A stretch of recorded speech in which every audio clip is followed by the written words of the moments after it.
বাজারে যখনই নতুন আলু আসতো তখন আম্মু আলু টমেটো মাছ দিয়ে এই মজার রান্নাটা করতো, যেটার নাম হচ্ছে আলু ঘাটি। আমি আজকে পুরাতন আলু আর কিছু অবহেলিত মাছ দিয়ে এই রান্নাটা করব।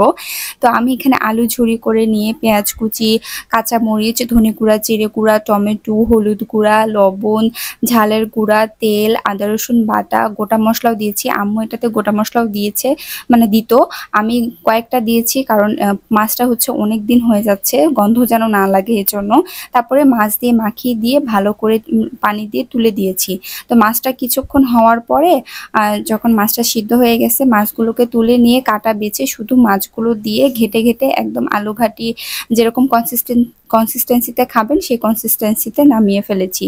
এই আলু ঘাটি আমাদের উত্তরবঙ্গে একদম বিখ্যাত। এটা খেতে এত মজা হয়েছিল। আর নতুন আলু হলে তো অনেক ভালো লাগতো, বোঝা যাচ্ছে না যেটা অনেক দিনের মাছ, আর লেবু দিয়ে খেতে এটা তো অনেক মজা লাগতেছিল।